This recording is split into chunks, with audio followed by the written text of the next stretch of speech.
Hello, everybody, and welcome to the Survivor.org podcast. I'm your host, Colin Connors. My wonderful co-host, Dennis Patrick, is currently out fighting crime under the street name El Chupa Libre. We wish him the best of luck. But with me, I have one of the best villains of all time in Survivor history and the very first winner, the one, the only, the magnificent Richard Hatch. Richard, say hello. Hey, Colin, how are you? I'm doing great. So what have you been up to? Well, there's a question. Living, getting back on track, getting back in the saddle, whatever you want to call it. It's been a hell of a journey. So anything in particular you're doing super interesting right now? Sure, yeah, there are all kinds of things I'm enjoying. I'm a little bit behind the scenes in some television productions. I'm shopping, whatever you want to call it, selling, pitching, for different television shows. And, you know, one or two of them look like they have more likelihood of being bought than the others, but it's just a really interesting process to be involved in. Oh, wow. Can you give us any little tantalizing tidbits about any of these shows? Sure, yeah. One of them is called I'm on a Boat, tentatively now, and it's an adventure lifestyle type show where Rachel Riley and I would kind of co-host in the style, let's say, of Dirty Jobs, Mm-hmm. where there's also a crew involved, and we're scuba diving with whale sharks, exploring uninhabited islands. We're on lobster boats or sailboats or yachts or whatever it might be all over the world. Well, that sounds exciting and interesting. How far along in the process are you? Like, can we be seeing it on TV sometime soon? Oh, you could. Yeah, it could be. Yeah, it's not sold yet. You know, that's we're pitching it. So we've got footage. We've done all kinds of things, Mm-hmm. but it's not sold yet. Oh, okay. So what I would like to do with you, Richard Hatch, is go way back and talk about Survivor All-Stars, because I feel that you've talked about your experience on Survivor Borneo ad nauseum, and if people have questions about it, they can listen to your interviews on Rob Has a Podcast or Survivor Oz, but I feel like not many people have asked you about All-Stars. So that's True. where I would like to kind of dive in. So first thing, did you have any hesitations about going back for the All-Star season? No, I didn't at all. I got all kinds of advice from lots of different people about, you know, you've already done it, don't ruin your reputation, blah, blah, blah, blah, blah. But I didn't care about any of that because it's the experience for me that's so enjoyable. No question I'm there to win the money, but I'm not worried about somebody, you know, thinking I didn't play as well the first time and so now I didn't win. I just enjoy the game, and I was thrilled to go back. So did you think you had a really good shot at winning? I knew that would be difficult. It wasn't like the first time where, even though it had never aired, never been on, I really believed I had a really good shot at winning. In the All-Star version, I knew that I was at a disadvantage, not just because I won, but because there were only a few winners on the show, and I recognized that there could have been some plotting against us. I didn't think it made sense. I thought I had a good shot to logically help people understand why it didn't make sense to get rid of someone who understood the game really, really well. But I encountered the normal level of intelligence among most people. Well, I actually never understood why they didn't try taking you to the end as a GOAT, as someone they could easily beat, because all the winners had this kind of dark spot on them that they've won before and no one wants to see them win again. Exactly. In fact, I explained very, very carefully to Colby and Kathy, as we were talking before going to Tribal Council, how I was nearly certain that they would go immediately next if they got rid of me. And I really did think they understood it, you know. So I think they were nervous. I think they were playing the best game they knew how, and I think they were fearful that I was snowing them. And I understand that, you know. It's part of the game, and you've got to be, you know, really you have to have a really fine-tuned sense in order to ascertain whether somebody is, snowing you or not. So I tried to convince them, and I was literally bamboozled at the end, and went. And they went, right after me, boom, boom. So. Did you realize that Lex was playing a game where he was trying to take out all the power players in a row? I did know that it was their intention. I didn't know just Lex at that time. I knew that Jenna. I knew that a lot of people had kind of committed to one another to get rid of the winners.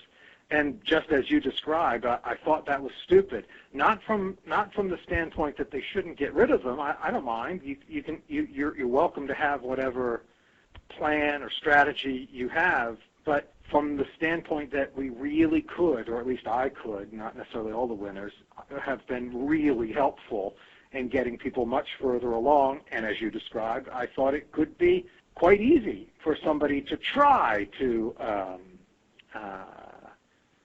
get rid of me later. What was your strategy going into All-Stars?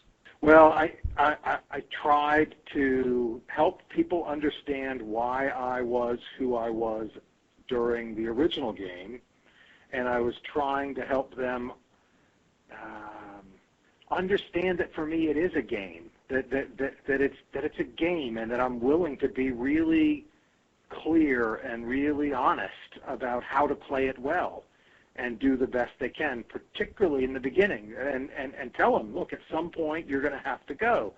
But I realize that at some point you're going to think I have to go, and you may well be successful at that. That point isn't early. And, no matter how logical I was, no matter how patient, no matter how carefully I tried to explain these things, people had their own perceptions. And even though I'd encountered people at different events, there's still this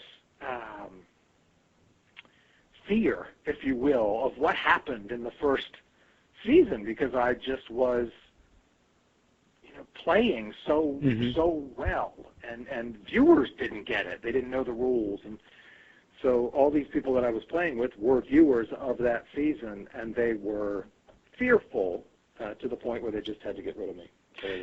It seemed that you were almost trying to do an under-the-radar type game, just not do anything major and feed them fish. Is that right for me to assume that that was kind of what you were doing? I don't think there's really anything about me that could ever be that much under the radar. But there's an argument that could be made for that. I could see why you would think so. I'm never playing under the radar. I'm always I'm very opinionated. I'm very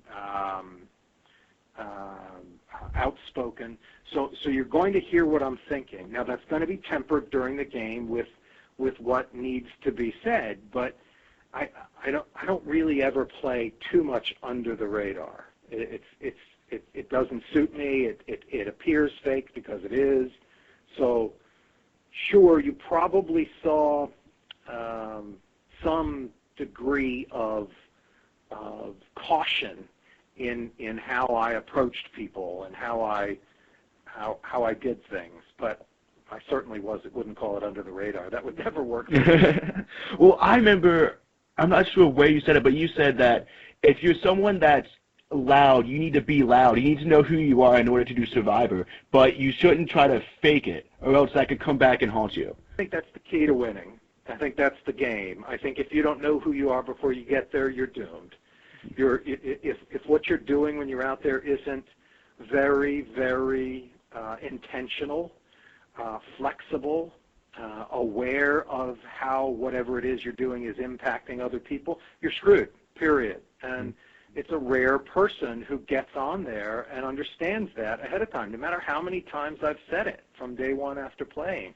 People don't really understand what it means to know themselves well enough to play the game. I think, still, as I watch the season unfold. Well, yeah, it's fascinating. I will say the learning curve for the average Survivor player seems to be much higher than you would think it would be, especially after 25 seasons now to watch. Unfathomable to me. Yes. I would have bet against it. I would have thought, how could you not know how to play by now? And yet, time after time after time, I see people absolutely daft, just clueless, crying and hugging and exploding, and it's I guess it's kind of a riot to watch, but it's a little bit frustrating. I think let's have this game evolve a little more quickly than this, because I'm still waiting for there to be a significant number of skillful players playing at the same time. We haven't seen that. That's true. I actually remember when thinking about heroes versus villains that the number of people who are pure strategists that have played the game, I would say it's less than 15 or 20, which seems surprising with how much source material there is out there. Shocking, you would think. Yes, very shocking. I mean, to me, it's just crazy. I mean, it's $1 million, and if you're going there to win, wouldn't you want to understand what strategy is effective and do it? And clearly, the majority of participants still don't. Although I do have to say the curve is increasing. There are an increasing number of, I mean, it took I don't know how long to see really effective players, one or two, emerge, and now more and more are coming a little bit more quickly. There's still not a lot, but, you know, Sophie, one of the winners, I mean, these, who was the sex therapist? Denise. Denise, wonderful. She was really great, I thought. And there are lots of people, there are more and more people who are playing well, which I'm enjoying seeing. Let's go back to All-Stars a little bit. What did you think of Rupert? What did any thinker think of Rupert? Yeah, not a lot. You know, I don't think he plays well. I don't think he understands the game. I don't think he understands himself well enough to play the game. What else? I don't think too much of Rupert. Do you think the $1 million thing at the end of All-Stars was justified? Anything is justified. That doesn't make any difference to me. I don't think he's, you know, it's a separate issue from capability in playing the game. If there were people out there that voted for him because they thought he was interesting, or they liked his tie-dyed T-shirt, or for whatever reason they wanted to give him the money, great. If CBS wanted to concoct a questionnaire, or a Sprint wanted to do a survey that leaned toward somebody getting it, then great. I have no idea. I don't even remember the details, but I have no angst. I have no disappointment with it. I mean, good for him. He got $1 million. That's awesome. You know what I mean? Yeah, I do, and I actually agree with you. I know a lot of hardcore Survivor fans who absolutely hate that twist, but my thing is they didn't say Rupert was the winner of Survivor. They just handed him $1 million because they liked him. That's completely different than saying he's a winner. How did Jenna leaving affect your strategy on Mogo Mogo? Her leaving was a challenge. There were a number of things that were involved in that are subtle, hard to describe, hard to know how they would have been different if things had been different. Jenna's wonderful. She and Ethan are close friends of mine. I really love them both, and she was experiencing something on the island that was genuine. She knew before she came that her mom was facing what she was facing. Survivor was her mom's favorite game. Was happy to have Jenna go, but Jenna was facing life. You know, it was a real thing and real feeling. So she had to go. Now, how does that affect the game? It affects the game because it really is real. It's life, and the game was challenged. The players had to think about what's important, what's meaningful, and so there was a tension drawn from whatever I might have been trying to do to helping her feel better, to thinking about what does it mean for a parent to be dying, what's really going on. I mean, these are real life issues, and when you're trying to strategize and kind of influence players in particular ways, the stuff you're doing becomes less important. It becomes more difficult for you to get their attention and to have them focus on what you'd like them to do when there are other meaningful things happening. So that was underlying it. And then, of course, she stole my thunder because she left the game, and so my shark, having bitten my arm and eating it for lunch, didn't get as much attention as I would have liked. People would say, "How dare you? You know, you're talking about her mom," and there are two sides to the story. There's the game side and there's the real life side. Yeah, exactly. If she would have stayed, would you still have been voted off? I'm not sure. I'm really not sure. I think Jenna understood what it meant to have somebody skillful.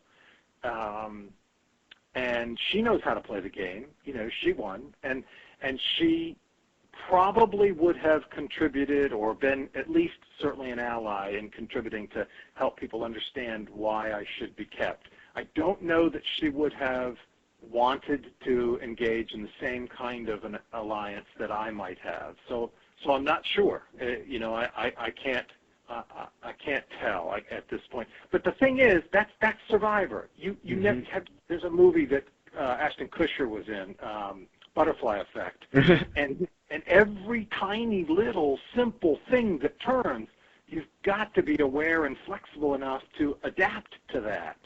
And so it's very difficult to predict the what-ifs in a game like Survivor because it's not just that one thing. There are all kinds of effects that can happen from that one thing that can alter pathways.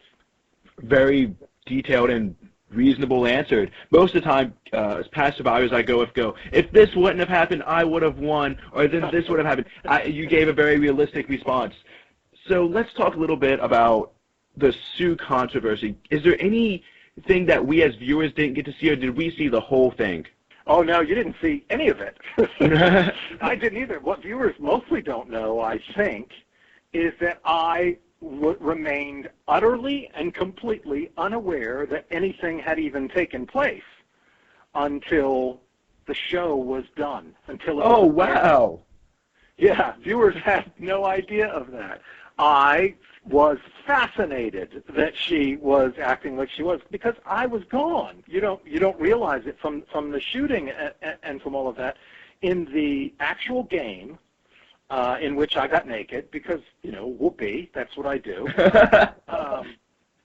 I went across and I never touched Sue.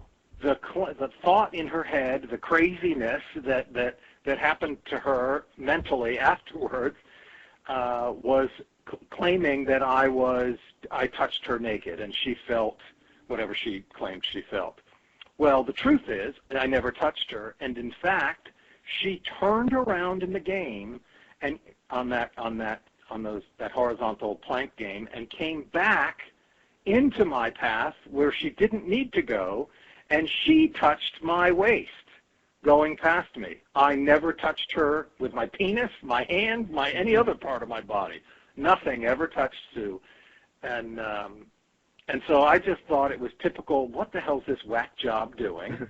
And why is she coming back? This is ridiculous. And went on with the game and played the game and then went on my way, never, ever knowing that any of the rest of that drama took place. I was gone. I'd been voted off that night and was utterly unaware that anything had happened. So were you two sequestered in different places? Oh, never saw her.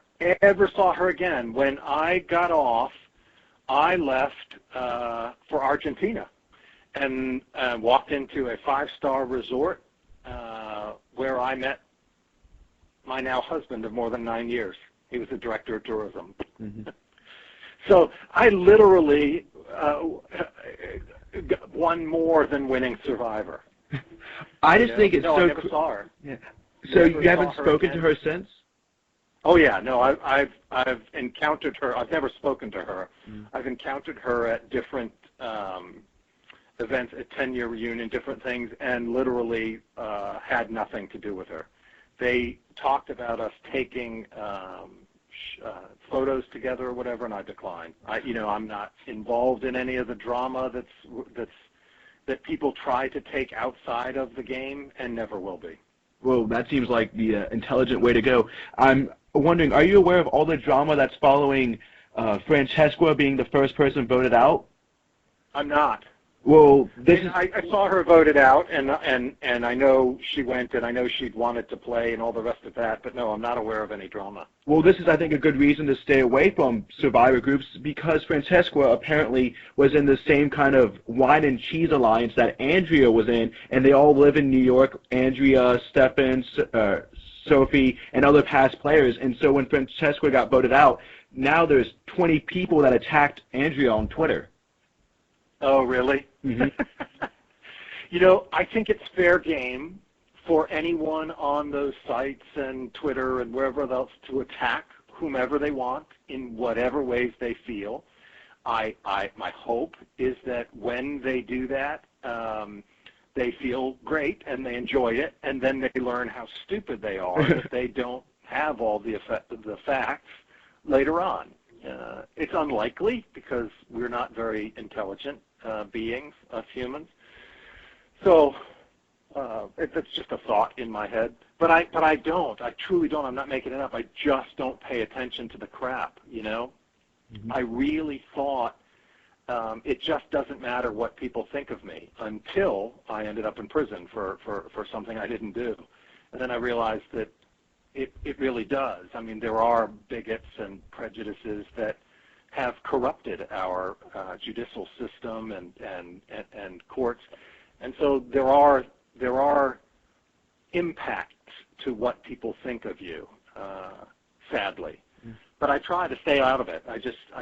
I'm not interested really in what unintelligent people conclude without facts and ignorance and then act on. You know, we're still burning witches. I hope I haven't lost you yet. Oh, no, I'm following. You know, a couple of weeks ago, they burned a woman at the stake in New Guinea. Mm-hmm. You know, we're really unintelligent people. There are no such thing as witches. There never are. Superstitions make me nauseous, but that's who we are. We humans are religious, superstitious. Whack jobs. Whack jobs is a really good term, and we abuse the living shit. Excuse my language. Oh no, it's fine. It's fine. Out of one another because we're so stupid. And I try to stay out of it, and if I'm unable, to protect myself as best I'm able. I wasn't in the case of this tax evasion crap, but one of the things I found interesting was when I would tell people that I was interviewing Richard Hatch, they would go, "Oh, the villain or the bad guy from Survivor," and I always find that classification weird because, in my opinion, there are no heroes or villains in Survivor because it's just a game, and everyone approaches it differently. Agreed. You know, and heroes versus villains, you know, the actual show for Survivor, I thought, oh, how are you going to do that? I mean, what does it even mean? And I was perceived as a villain, I believe, because people didn't understand the game. Exactly. The more time passes, the more people recognize that I just understood the game before they did. So it's just one of those things. Well, look at JT, the winner of Token Chains. He did something very similar to you. He made an alliance. He stuck to it. He got to the end. He won. And because he's a cute country boy, he's seen as a hero. Right. Which I just thought that was really interesting. And I think someone like Kim is more of a villain. But once again, I'm classifying. And it's just interesting how people have the need to classify as either good or bad in a game of Survivor, which is only gray. Well, I think you're right, Colin. I think it's really interesting that they have the need. And I think it's even more interesting if we're able to kind of theorize about why they have that need. I think different people have it for different reasons. When you say the cute country boy won and people liked him, you know, a fat naked gay guy, and I'm a villain. You know, it's a fascinating thing. We still live in a world, no matter how much progress people perceive we're making in moving toward equality with gay marriage, etc., we're not equal, and we're thought of as less than gay people are. And the bigots in this country are the majority still, believe it or not. So it's just, I mean, it's almost boring. It's so repetitive. I mean, with blacks and women and just whatever group you want to name, it just keeps happening over and over, and it's just more evidence of our stupidity as humans. Why were you naked all the time? Oh, for several reasons, not just one. One reason, it was 110 degrees, and so what the hell do I want clothes on for? In fact, I think I was the only guy who didn't get crotch rot.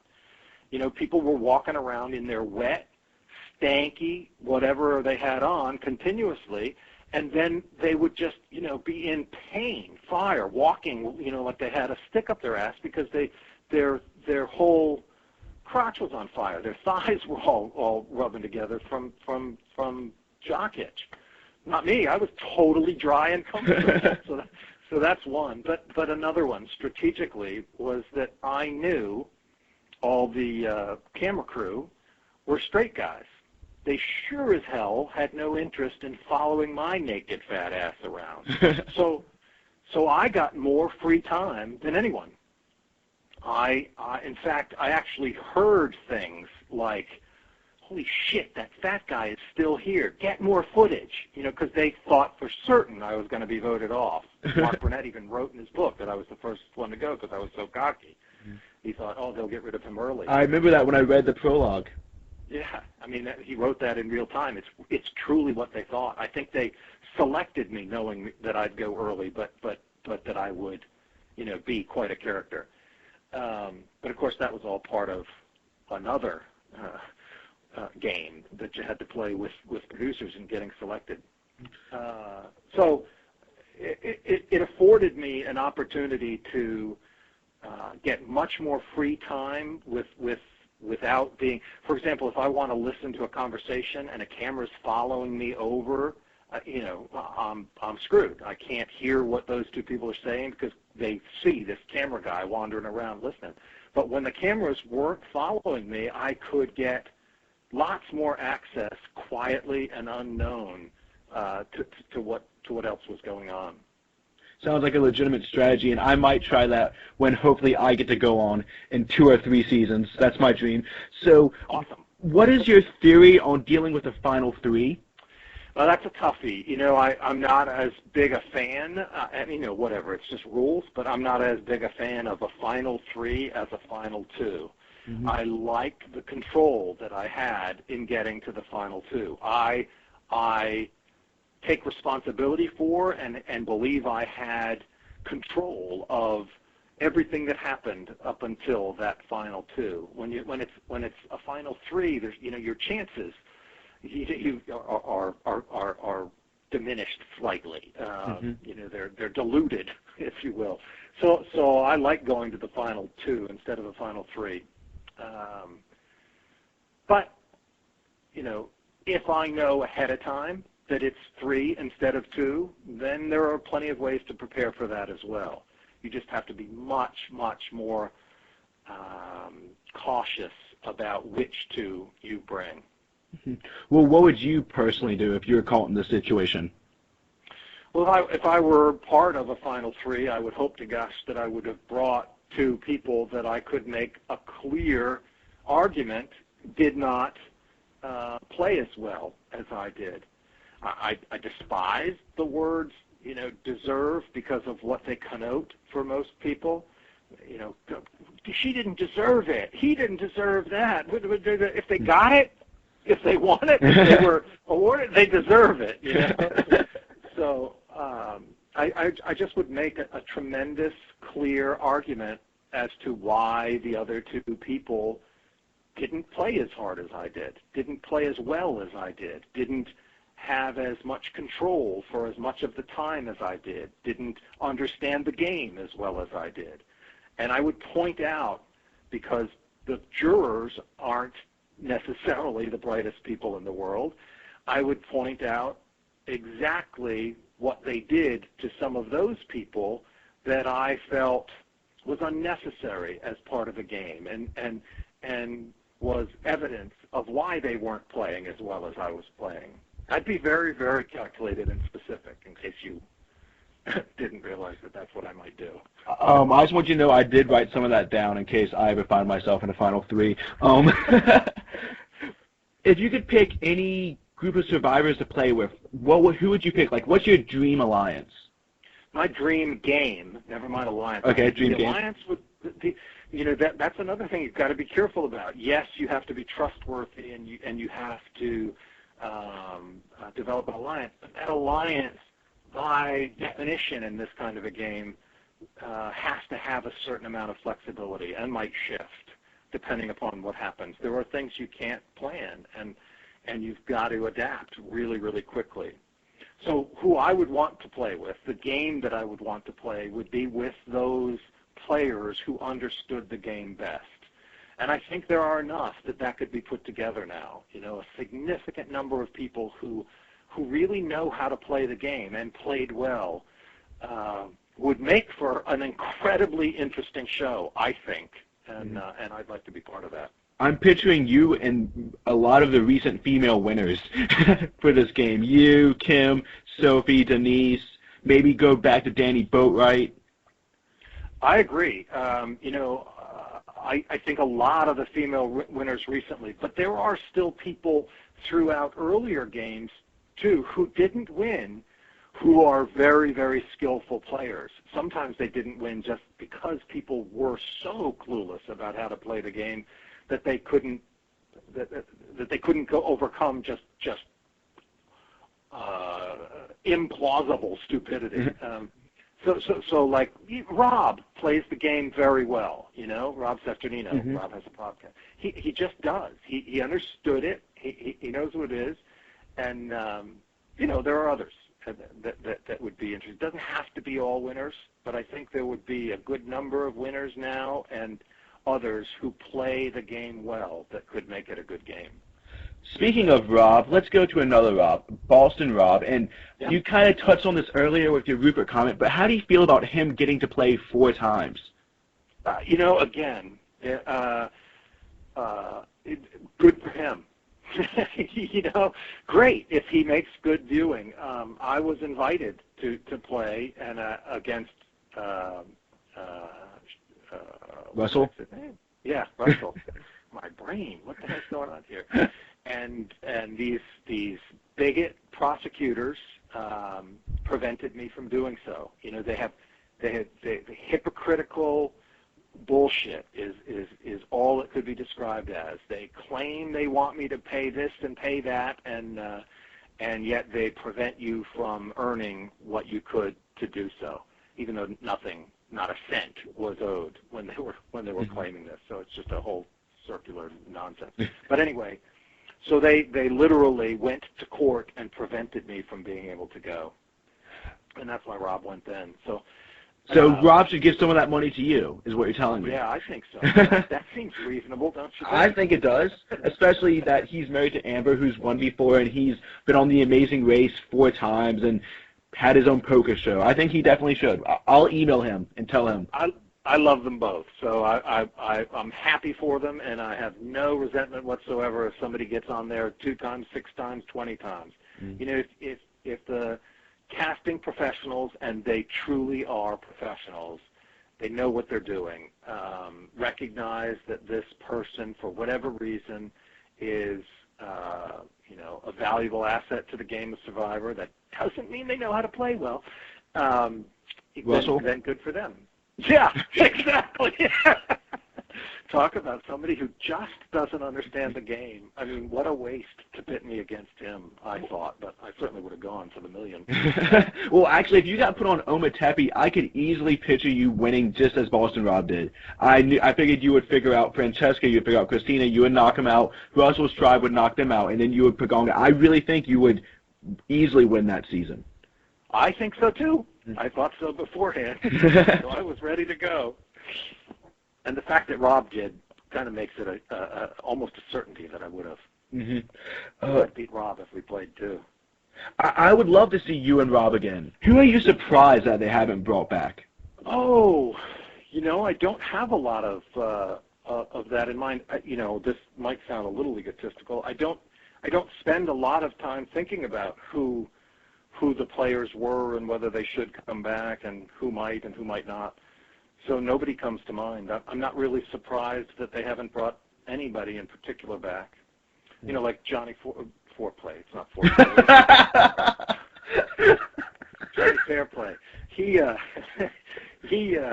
they wouldn't bring him back because he quit. I just think they have a rule about, people who quit, they don't come back, those kinds of things. So. Well, I interviewed him, and he claims the only reason he wasn't on Heroes versus Villains was because you were not on Heroes versus Villains. Oh, maybe so. If that's what he's saying, I have no idea. I don't think that's the case, but who knows? It could be. You know who I'd like to see, and they probably wouldn't. I know personally, I don't think Jeff and he got along too well, but I'm not sure of that. That's just gossip, and I try to stay out of that. But there I go, making it, playing into it a little. I apologize for that. But it's Greg Buis.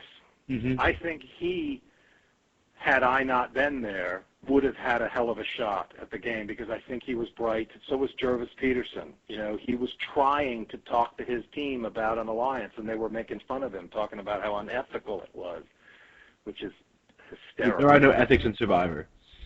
Well, except for maybe the Colton line. Right. I mean, in the game, there are no more ethics under the rules of Survivor than there are on a chess game or a football game or anything else. Oh, excuse me, to the football player on the other team, I'm going to go over there, so please be careful that I don't have to knock you over. It just doesn't work that way. It's ridiculous. So when are you coming back? Well, I'm not sure. Well, are you able to come back now? Say again? Are you able to come back now? Yeah. No, I'm available. And if I were sure, I wouldn't be able to tell you anyway. I know, but I was hoping maybe you would slip up. I would delete it from the final product, but I would. Characteristic of me, slipping up. Mm-hmm. Well, I am eagerly waiting your return. I'm just hoping I'm not there when you're there, and maybe you'll forget about me. Why, Colin? That's an alliance that you ought to think about right off the bat. If I happen to be there, I can help get you very, very, very. You would help me get me very far, but you would cut me off around 4 or 5. What's wrong with that? That's a pretty good showing. Because I want to win. I play online Survivor, and I don't know if you're aware of that Survivor.org. This is a podcast for the online Survivor community, and I mean these are people who have played. And I know online Survivor it's almost uncomparable to real Survivor, but I think a little bit of the strategy does carry over. I mean, we're not starving to death, but it's a nice community, and it's full of people that have crazy strategies and people that have been following the show forever. It's really for the super fans. That's neat. It sounds fun. You're right. The not eating does take a toll. I mean, it's such a powerful mental game that the energy you don't have as a result of being so hungry truly affects what happens. And that's the only explanation I have for how poorly so many people play after all these seasons. Mm-hmm. Because no matter how much you might understand it when you get there, and you then are hungry in a way that you probably never have been, and challenged with sometimes cold and other, environmental issues, it just takes its toll to a point where you can't function the way you had planned. Well, that's hopefully the explanation, and not that people just don't watch the show. Because I've heard rumors that people, I believe Carter, had never seen the show prior to stepping on the beach. And I remember Malcolm saying in his exit interview that he was surprised at how few contestants actually practiced making fire and got in shape and watched the show before they came on the island, which to a super fan like me is almost sickening. It is. It's sickening. Yeah, it just seems so stupid to me. Mm-hmm. I mean, there just seems no reason for it. Okay, I have a few more questions for you. Who is the best winner of all time?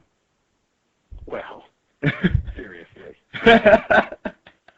Well, I've heard recently that you said Kim was an amazing winner. How do you compare to Kim? I think Kim was an amazing winner. I do believe she played really, really well. I think Sophie played really, really well. I think Sandra plays phenomenally well. I think people really, really underestimate her. Her skillful strategy, cloaked in kind of a gentle, everybody's kind of fun-loving, non-threatening persona, is amazing because it is intentional. So there are lots of people who play well. I still think I understand the game best, and that's because I think I understand people best. I'm my entire life I've been incredibly introspective, and my academic background's in psychology and those kinds of things. So I'm gonna say you're still the best winner. You're still the king. I'm gonna say me. So I have a question for you, and it's a giant curveball, and I just want to prepare you for it. This is a question that made Dr. Jill from Surviving Nicaragua go, "What is wrong with you, Colin? Why would you ask that?" It made Jimmy Tarantino stop and laugh for about 30 seconds. Are you ready? I'm ready. Can you do any celebrity impressions? No. No. Does any you like to try? Anyone you want to attempt? Honest to God, I can't even begin to laugh. I mean, I can't do any impressions of anything or anybody. There's this piece of my brain that's not there, like for creative folks, like artists who draw. I can't draw a square without a ruler. I mean, I just don't have it. so like to think about other people's personalities or voices or whatever, and then to begin to duplicate them, not even available. Not even in the realm of there. I just don't have it. Well, that portion of your brain is dedicated to Survivor, right? I think so. So let's talk about Reality Rally. Okay. How long have you been a part of it? This will be my third year. I think I've wanted to be a part of it always, and I've gone every year I've been able. It's a tremendous event, a really, really fun event for a fantastic cause. I mean, Michelle's Place does great things. Jillian is really, really supportive of Michelle's Place, and that's why she created this whole thing, and I just love to be a part of it. Can you tell us more about what exactly goes on at Reality Rally? Yeah, well, every year it increases the kind of interaction among super fans and Survivor contestants and other reality show contestants, and then just the public who attend. And the Reality Rally, the actual rally itself, is an amazing race kind of type rally event that goes on through the entire Temecula area. The whole city is involved. It's amazing how they've come together. They're wired so that there are speakers all over the entire town, and the businesses are all involved, and it's all set up and organized in a way that the entire city kind of joins the whole rally. But there are all kinds of things around that. So if you're part of the rally, that's great, and I think that's the most fun. But there are also all kinds of booths set up and other things going on. There are radio stations and press, and we're doing interviews and talking about whatever, some of the things you've asked and other things, and people hang out with us and sit down and ask questions. There are different events. I think they auctioned me for lunch last year, so I had a private lunch with just a few folk who had some, I guess they were super fans too, most of them, and just had some real specific things they wanted to know. So it's a real broad spectrum of events that go on. I think it's a 2 or a 3 day period. Mm-hmm. I know I'm out there from the 5th till the 8th. No, it's the 7th. So it's 5th, 6th, 7th. I'll be there.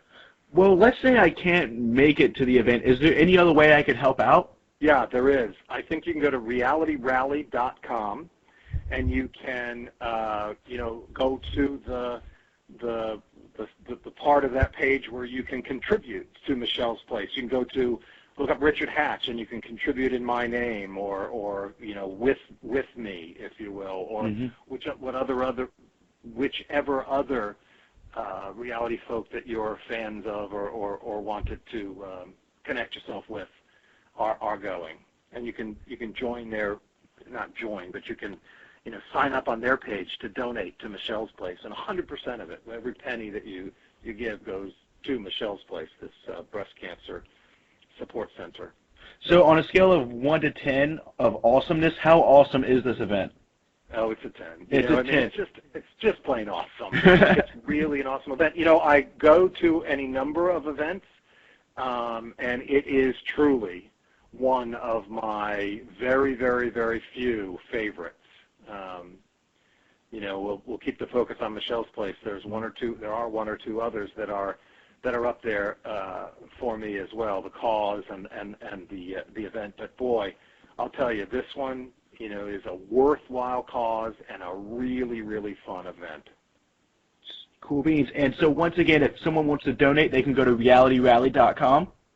Yep, realityrally.com, and you'll see the links just right on the web on that web page. You can go to donate, and please do. Cool. So before we end, can I invite someone into the call just to say hi to you? A huge fan. Sure, feel free. And he actually doesn't know that. Hey, Andrew, are you here? Yeah. Hey, I'm here actually with someone very special. Can you say hello to Richard Hatch? Hello? What's up, Andrew? Oh, that's so crazy. Oh, my God. Andrew who? Do I know him? I think I've messaged you on Facebook before. Okay. Like he just asked if I minded talking to somebody, and I didn't, but I didn't even ask him if I knew you. So, howdy, Andrew. I know a number of Andrews. Andrew, do you have any questions you want to throw at Richard Hatch? There was something I wanted to know about the very first episode. When you first asked everyone, when they were deciding on what to do, what made you think it was safe enough to take the role as the leader? Well, if you recall, I was sitting in a tree when that kind of unfolded. Yeah. So what I was doing was adapting to the stupidity I could not have predicted. It was not a good move to be as outspoken that early as I was, and so I was tempering it. I kept saying, okay, I was trying to hold back internally, but meanwhile I'm watching them run around like chickens with their heads cut off and thinking, I need some of these people in an alliance to get to the end. I'd already planned that. And I was looking at such insanity that I was baffled as to what I was going to do. And so I was trying to talk to them, whomever I could get, whomever's attention I could get. Sue, I recall, just being flabbergasted at how clueless she was, and trying to figure out if I could influence them in any way. Very, very quickly thereafter, I stopped pushing because I saw how fruitless that would be. Yeah. Well, Andrew, thank you so much. I'm going to talk with Hatch alone a little bit, but I know you wanted to say hello, so. Yeah. Oh. Thanks for inviting me. No problem. Do you mind if I add just one more org player to the conversation? His name is Patrick. You do not know him, but he actually was one of the people that got me into the org community. Not the show. I've been watching the show. Actually, you will find this interesting. The very first episode I saw was the episode of you winning. Hello? You didn't even see what led up to it? No, I was 10 years old, and I was with my stepdad, and it was just, who's going to win the game? And I was like, well, that big guy seems mean, so I want the girl to win. But now I recognize that you were the best winner. 10 years old. Now you're making me feel old. Hey, Patrick, how are you? I'm good. How are you? I'm doing well. I'm a big fan. Thank you. Because I can say that I've watched all of Borneo, but I watched you in All-Stars and really enjoyed you biting that shark.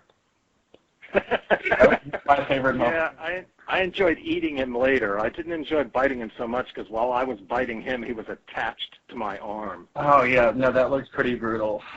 But I've since had him tattooed on, so he is right there, his mouth kind of open right at the actual bite where I still have a scar. Oh, and that's really cool. I love tattoos. Up the inside of my arm. It's a kind of cool tattoo. Yeah, it is. I really like tattoos, and that's a good story behind it.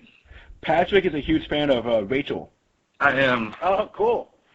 Well, you'll have to tell him about the show that she and I are pitching together. How's that going? It's going well. Yeah. I'm on a boat. It's going well. It's not sold yet, but we've got interest, and it's just a slow process. If people understood really what's behind getting a show on air, it's just craziness. No matter how good the idea is, it goes through this whole, very slow kind of machine, and that's kind of what we're in now. Yeah, I could only imagine. I just want to see more Rachel on my TV. Well, I hope you do, and I hope I'm with her. Yeah, I hope so too. That sounds like an interesting idea. Well, Patrick, we'll talk to you later. All right, thanks for having me, Colin. No problem.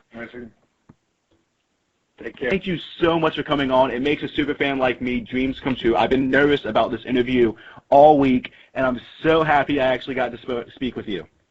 Oh, I'm glad you did. I'm sorry you were nervous. That's just silly. I enjoyed it, and we'll talk again sometime, I hope. Okay, cool beans. Have a wonderful afternoon. You too. Take care, Colin. Okay, bye. Bye-bye.